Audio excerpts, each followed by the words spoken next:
अस्सलाम वालेकुम dear students, उम्मीद है आप सब खैरियत से होंगे। हमारा लास्ट लेक्चर है चैप्टर 3 का रिसर्च ऑब्जेक्टिव्स। इसमें हमने देखना है रिसर्च ऑब्जेक्टिव क्या होते हैं, ये बनाना क्यों ज़रूरी है, इसकी कैरेक्टरिस्टिक क्या है, इसकी इम्पोर्टेंस क्या है और इसकी टाइप्स क्या क्या हैं। ठीक है, जब भी हम कोई स्टडी करते हैं तो हम उसके लिए क्या बनाते हैं, पहले ऑब्जेक्टिव। ऑब्जेक्टिव क्यों बनाते हैं, वो हमें हमारी स्टडी को डायरेक्शन देती है।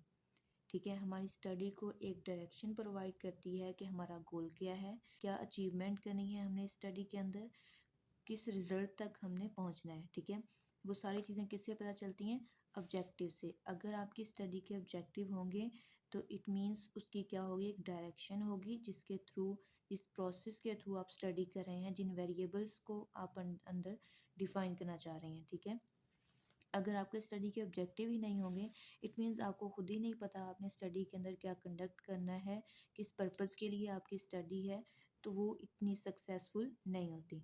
ठीक है, तो जब भी रिसर्च करते हैं तो सबसे पहला स्टेप हमारा क्या होता है, जब हम टॉपिक सेलेक्ट करते हैं उसके बाद हम ऑब्जेक्टिव बनाते हैं कि हम अपनी स्टडी को डिलिमिट कर सकें।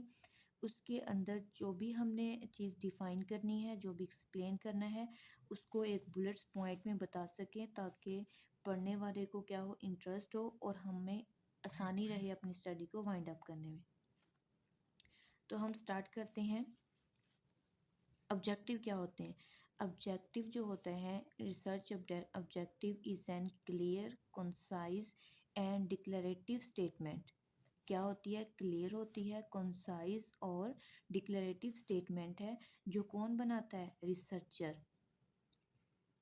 एक क्लियर होती है, ठीक है, कंसाइज डिक्लेरेटिव स्टेटमेंट है, जो बनाता कौन है, रिसर्चर। टू कंप्लीट, अब उसने किस पर्पस के लिए बनाया है, to complete the task with selected variable. जो वेरिएबल्स उसने अपनी स्टडी के लिए सिलेक्ट किए हैं उनको कंप्लीट करने के लिए वो क्या बनाता है, ऑब्जेक्टिव। दोबारा सुने, A research objective is an clear, concise and declarative statement which formulated by the researcher to complete the task with selected variables. वो क्या होते हैं, रिसर्च ऑब्जेक्टिव्स होते हैं। एक और डेफिनेशन देखिए, हम इसको यूँ भी कह सकते हैं कि रिसर्च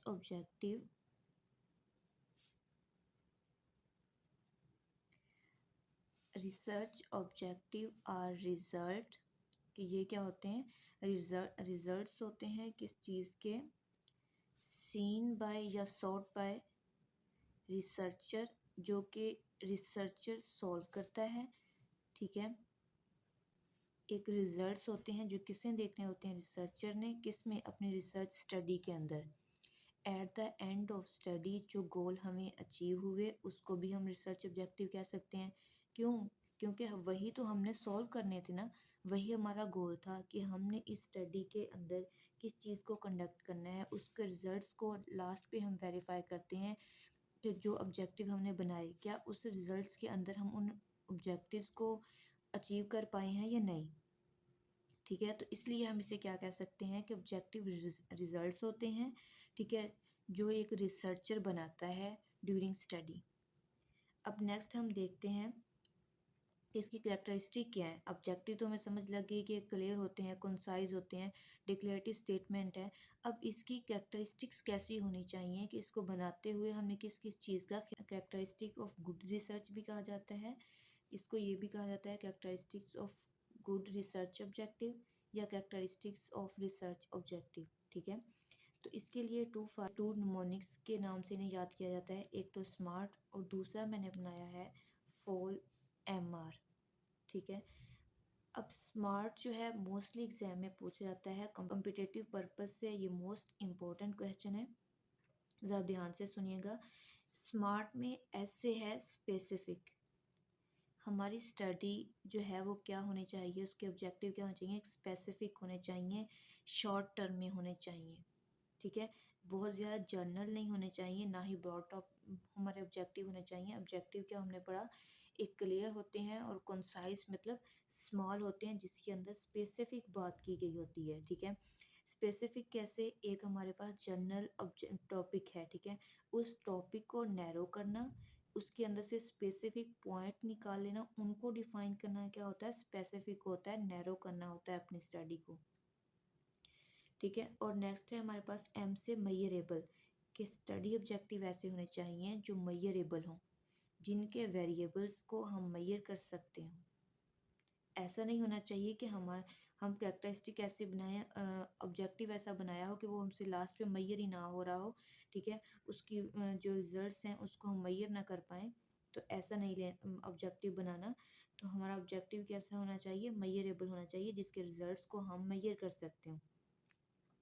और ए से हमारे पास है अटेनमेंट या अचीवेबल, के ऑब्जेक्टिव ऐसे होने चाहिए जो अचीवेबल हों, जिन्हें हम अचीव कर सकते हो अपनी स्टडी के अंदर।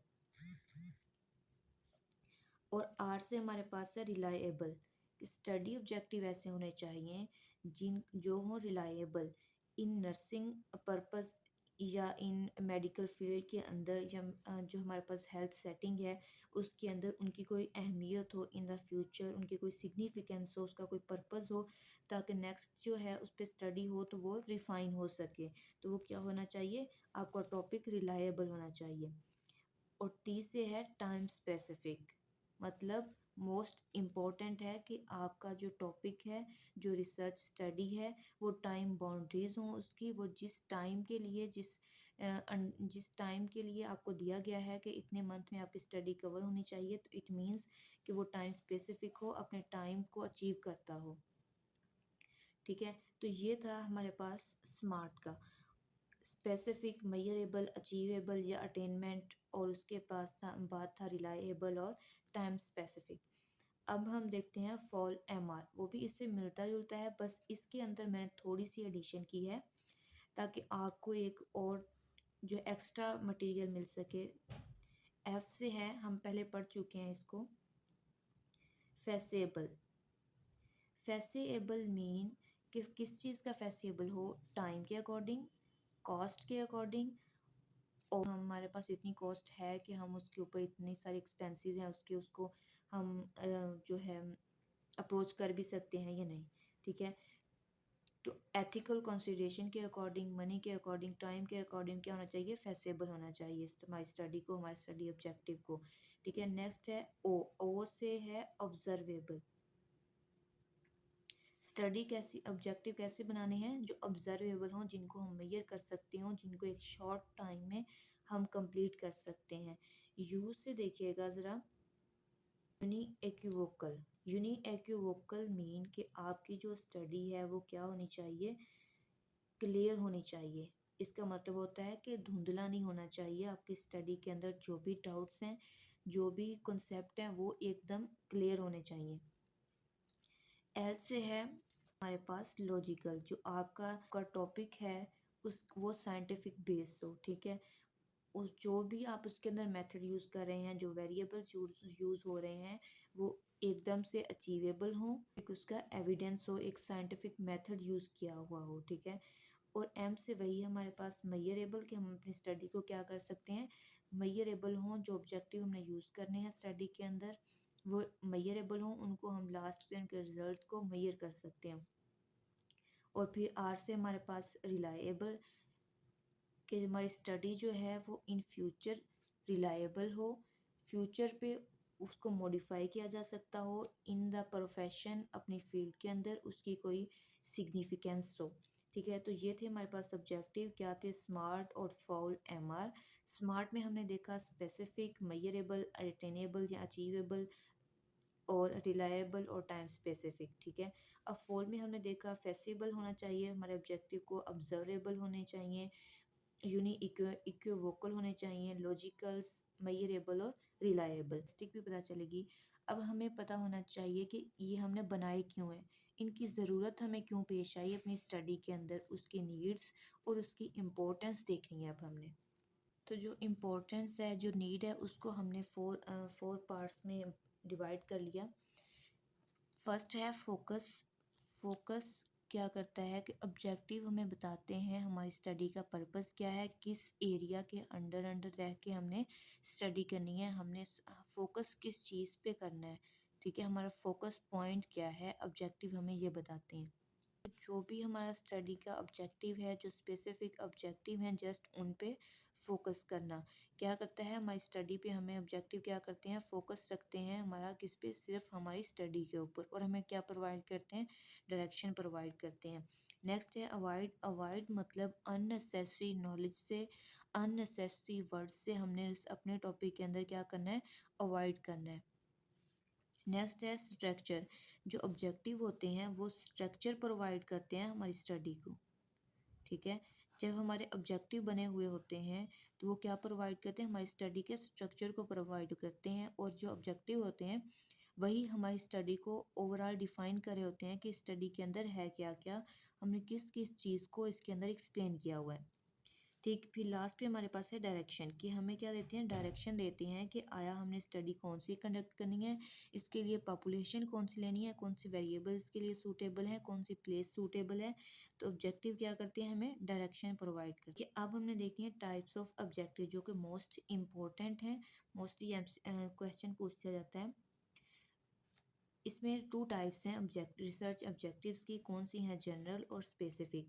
जनरल मीन कि एक क्या होता है हमारे पास, ब्रॉड टॉपिक होता है। इसमें जो वर्ड्स के नंबर ऑफ वर्ड्स होते हैं वो लेस होते हैं, ठीक है। जबकि स्पेसिफिक में क्या होता है कि एक स्मॉल होता है, ठीक हो गया। और इसके अंदर क्या होता है, नैरो टॉपिक होता है और लार्ज नंबर ऑफ वर्ड्स होते हैं। जनरल ऑब्जेक्टिव क्या होते हैं, ब्रॉड होते हैं, उनके अंदर लेस अमाउंट ऑफ जो होते हैं वर्ड्स होते हैं। और जबकि स्पेसिफिक में क्या होता है, स्मॉल स्टडी होती है या स्मॉल ऑब्जेक्टिव्स होते हैं, और इसके अंदर नैरो होती हैं स्टेटमेंट्स या नैरो टॉपिक्स होते हैं, और लार्ज नंबर ऑफ वर्ड्स होते हैं। यूँ समझें कि ये एक है, ठीक है। ये क्या है, ब्रॉड है, बट इसके अंदर जो वर्ड्स हैं, नंबर ऑफ वर्ड्स क्या है, नैरो हैं, मतलब स्मॉल हैं, ठीक है। अब ये इससे जो हमने स्मॉल नैरो जो छोटे छोटे टॉपिक्स निकाल लिए हैं वो क्या है, स्पेसिफिक ऑब्जेक्टिव्स हैं हमारे। जर्नल ऑब्जेक्टिव को डिफाइन कर रहे होते हैं, उसकी कैरेक्टरिस्टिक को, उसकी प्रॉपर्टीज़ को, उसके पर्सपेक्टिव डिफाइन कर रहे होते हैं ये स्पेसिफिक टॉपिक। इसी के ऊपर एक और कंसेप्ट समझें, ये जर्नल और ये हो गए हमारे पास स्पेसिफिक, ठीक है। जो एक ब्रॉड टॉपिक को, एक ब्रॉड ऑब्जेक्टिव्स को स्पेसिफिक ऑब्जेक्टिव में कन्वर्ट करना, एक ब्रॉड टॉपिक को स्पेसिफिक में कन्वर्ट करना, स्मॉल पीसेस में, स्मॉल फ्रेगमेंट में डिवाइड करना, क्या कहलाता है, डिडक्टिव। डिडक्टिव स्टडी या deductive reasoning most important MCQs है। एक जनरल टॉपिक को स्पेसिफिक में कन्वर्ट करना डिडक्टिव रीजनिंग या डिडक्टिव स्टडी होता है, और इसी तरह एक जो हमारे पास स्पेसिफिक ऑब्जेक्टिव है उनको जनरल में बनाना, उनको जनरल में कन्वर्ट करना क्या होता है, इंडक्टिव। फिर से सुन लें कि एक जर्नल को स्पेसिफिक में कन्वर्ट करना डिडक्टिव, और स्पेसिफिक को जर्नल में ले जाना इंडक्टिव रीजनिंग होता है।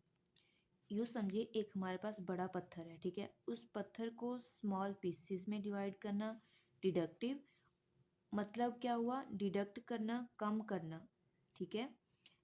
और जबकि स्पेसिफिक को उस छोटे पीसेस को जो हमने एक पत्थर के स्मॉल पीसेस किए उनको मिला के दोबारा से उसको बड़ा कर देना, तो ये वो क्या होता है, इंडक्टिव, कोई चीज़ ऐड कर देना। डिडक्टिव क्या हुआ कि हमने हमारे पास एक ब्रॉड टॉपिक है, ठीक है, उसको हमने नैरो करना है, और नैरो को ब्रॉड में करना है तो क्या होगा, इंडक्टिव रीजनिंग होगा, या इंडक्टिव स्टडी या इंडक्टिव रिसर्च, ठीक है, कुछ भी इसको कह लें। एग्जांपल से देखें इसको कि हम जनरल ऑब्जेक्टिव से स्पेसिफिक ऑब्जेक्टिव जो है, स्पेसिफिक ऑब्जेक्टिव कैसे निकालते हैं या कैसे हम बनाते हैं स्पेसिफिक ऑब्जेक्टिव। एग्जांपल है हमारे पास, a quasi experimental study to assess the ginger on morning sickness. हमने क्या असेस करना है, जिंजर का इफेक्ट देखना है किसमें, morning sickness in pregnant women in selected area. आप लोगों को समझाने के लिए मैंने एग्जांपल लिया है। कि एक जो है जिंजर का हमने इफ़ेक्ट असेस करना है मॉर्निंग सिकनेस पे, कि मॉर्निंग सिकनेस जो होती है प्रेग्नेंट वुमेन के अंदर, ठीक है, प्रेग्नेंट वुमेन को जो मॉर्निंग सिकनेस होती है उसमें जिंजर का क्या इफ़ेक्ट है। तो आइए देखते हैं इसमें जनरल ऑब्जेक्टिव क्या बनेगा। जनरल ऑब्जेक्टिव है to assess the effect of ginger on morning sickness in pregnant women. ये एक ब्रॉड टॉपिक है, ठीक है। अब इसी ब्रॉड टॉपिक को हमने नैरो करना है, उसके स्पेसिफिक ऑब्जेक्टिव बनाने हैं। वो हम कैसे बनाएंगे, वो देखें कि to determine the prevalence morning sickness in pregnant women. Pregnant women के अंदर हमने पहले देखना प्रेविलेंस रेट, कि उसका प्रेविलेंस रेट कितना है, वो है कि भी या नहीं, ठीक है। इसमें डायरेक्ट हमने क्या देखा, इफेक्ट देखा। इसमें हम उसकी इफेक्ट पे बात नहीं कर रहे, अभी हम इफेक्ट पे नहीं पहुंचे। अभी हमने क्या डिटरमिन किया है, प्रेविलेंस रेट देखा है कि अगर है तो कितना है, ठीक है। नेक्स्ट हमने किया है to compare the severity of morning sickness in primary gravida and multigravida. अब जो प्रेग्नेंट वुमेन है उन दोनों के अंदर हम कर सकते हैं प्राइमरी भी और मल्टी ग्रेविडा में भी। हम क्या कंपेयर करना है, हमने सिवियरिटी देखनी है मॉर्निंग सिकनेस, मॉर्निंग सिकनेस की सिवियरिटी क्या है, वो किस लेवल तक है, ठीक। नेक्स्ट है to compare the effect of ginger in morning sickness primary और मल्टी ग्रेविडा। अब हम किस पे आए हैं, उसके इफेक्ट पे, जबकि जर्नल में हमने डायरेक्ट बात की थी इफेक्ट पे, और स्पेसिफिक में हमने पहले प्रेवलेंस देखा, ठीक है, डिटरमिन किया, फिर उसका कंपेयर देखा प्राइमरी में भी और मल्टी ग्रेविडा में भी, फिर उसको कंपेयर किया कि उसका इफेक्ट इन दोनों में क्या है, ठीक है। तो ये जो हमने स्पेसिफिक ऑब्जेक्टिव निकाले हैं, ये होते हैं स्पेसिफिक ऑब्जेक्टिव्स किसी भी जनरल टॉपिक के, जनरल ऑब्जेक्टिव के। वर्ड यूज़ किए हैं टू डिटरमिन, टू कंपेयर, इन्हें कहते हैं एक्शन वर्ब, वर्ब एक्शन कहते हैं, ठीक है। ये वर्ब एक्शन क्या होते हैं, जो आपकी रिसर्च को यूज़फुल बनाते हैं, आपकी स्टडी की वैल्यू को इंक्रीज़ करते हैं, उसकी सिग्निफिकेंस को इंक्रीज़ करते हैं। तो कोशिश करें जब भी ऑब्जेक्टिव बनाएं वो इन डिफरेंट वर्ड्स से बनाएं, ठीक है। सेम वर्ड यूज़ ना करें, डिफरेंट बनाएं। इससे क्या होता है कि आपकी जो रिसर्च स्टडी है उसकी वैल्यू सिग्निफिकेंस इंक्रीज़ होता है। तो इन्हें हम कहते हैं क्या है, एक्शन वर्ब हैं। तो ये था हमारा आज का टॉपिक, एक बार हम रिवाइज कर लेते हैं। रिसर्च ऑब्जेक्टिव देखे हमने कि रिसर्च ऑब्जेक्टिव होता क्या है, ठीक है। एक क्लियर कंसाइज डिक्लेरेटिव स्टेटमेंट था, जो कौन बनाता है, रिसर्चर बनाता है। किस लिए बनाता है, अपने टास्क को कंप्लीट करने के लिए, उसको एक डायरेक्शन प्रोवाइड करने के लिए, ठीक है। फिर हमने ये भी देखा कि इसको हम ये यूँ भी कह सकते हैं कि ये हमारे रिसर्च स्टडी के क्या होते हैं, रिजल्ट्स होते हैं, जो लास्ट पे हमने प्रूव करने होते हैं कि जो ऑब्जेक्टिव हमने बनाए थे वो हमने क्या किए हैं, अचीव किए हैं। अब इसकी कैरेक्टरिस्टिक्स क्या होती हैं, कैरेक्टरिस्टिक में हमने टू फार्मूलाज देखे, टू निमोनिक देखे, स्मार्ट का और फाउल एमआर का। स्मार्ट में था ऐसे स्पेसिफिक, हमारे ऑब्जेक्टिव को स्पेसिफिक होना चाहिए, मेजरेबल हों, अचीवेबल हों, रिलायबल हों और टाइम स्पेसिफिक हों, उसकी टाइम बाउंड्रीज हों।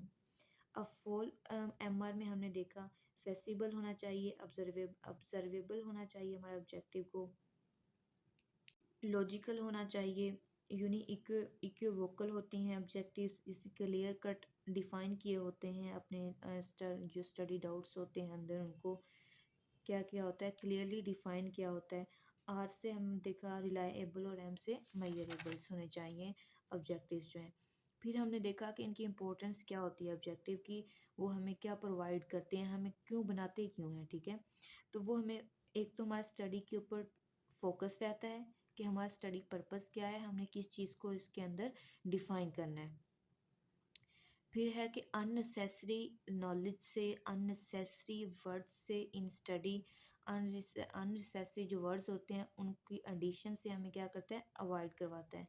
और हमारी स्टडी को एक स्ट्रक्चर और डायरेक्शन प्रोवाइड करते हैं कौन, ऑब्जेक्टिव्स। फिर हमने देखी इसकी टाइप्स, दो तरह की टाइप्स देखी हमने इसकी, जनरल ऑब्जेक्टिव और स्पेसिफिक। जनरल में हमने देखा कि एक ब्रॉड टॉपिक होता है उसके अंदर, और जो होते हैं उसमें नंबर ऑफ वर्ड्स क्या होते हैं, कम होते हैं। जबकि स्पेसिफिक में हमने क्या देखा था, स्मॉल होता है, नैरो होता है और लार्ज अमाउंट ऑफ वर्ड्स होते हैं। हमने इसमें डिडक्टिव और इंडक्टिव भी देखा कि स्पेसिफिक होता है कि एक बड़ा टॉपिक है ब्रॉड, ठीक है, वो होता है जनरल, ठीक है। उसको हम नेक्स्ट स्पेसिफिक स्मॉल ऑब्जेक्ट में स्मॉल जो इम्पोर्टेंट पॉइंट्स में डिवाइड कर देते हैं तो वो हमारे पास स्पेसिफिक ऑब्जेक्टिव आ जाते हैं। जनरल से स्पेसिफिक की तरफ आना डिडक्टिव रीजनिंग, और स्पेसिफिक से जनरल की तरफ जाना इंडक्टिव रीजनिंग। ठीक, हमने एग्जांपल देखी कि जनरल ऑब्जेक्टिव क्या थे और स्पेसिफिक क्या थे, और देखिए हमने एक्शन वर्ड्स अंदर एक्शन वर्ब कौन कौन से हैं। ठीक है, तो ये था हमारा आज का टॉपिक। नेक्स्ट हम न्यू चैप्टर स्टार्ट करेंगे इंशाल्लाह। All the best.